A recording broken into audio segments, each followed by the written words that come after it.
गणेश जी की कहानी। एक नगर में एक बूढ़ी औरत रहती थी जो रोज गणेश जी की विधि विधान से पूजा करती थी।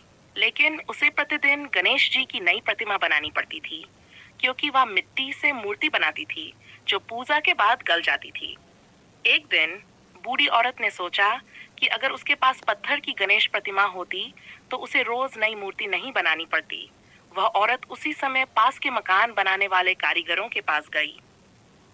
वहां एक सेठ का नया मकान बन रहा था। बूढ़ी औरत ने कारीगरों से कहा, क्या तुम मेरे लिए पत्थर की गणेश जी की प्रतिमा बना सकते हो? कारीगरों ने उसकी बात अनसुनी करते हुए कहा, हम सेठ जी का मकान बनाने में व्यस्त हैं। जितने समय में हम तुम्हारे लिए प्रतिमा बनाएंगे, उतने समय में हम सेठ जी की दीवार पूरी कर लेंगे। बूढ़ी औरत बहुत दुखी हुई और उसने गुस्से में कहा, भगवान करे तुम्हारी दीवार टेढ़ी हो जाए।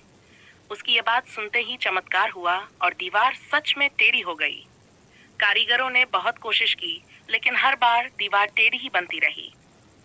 शाम को जब सेठ जी आए और उन्होंने देखा कि दीवार सीधी नहीं बन रही है, तो उन्होंने मिस्त्री से पूछा कि क्या हुआ। मिस्त्री ने सारी बात सेठ जी को बता दी। सेठ जी ने बूढ़ी औरत को बुलवाया और उसे सोने की गणेश जी की प्रतिमा भेंट की।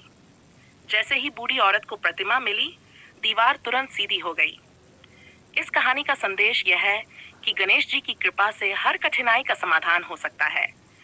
गणेश जी जैसे सेठ की दीवार सीधी की, वैसे ही वे सबकी परेशानियों को दूर करें और सब पर अपनी कृपा बनाए रखें।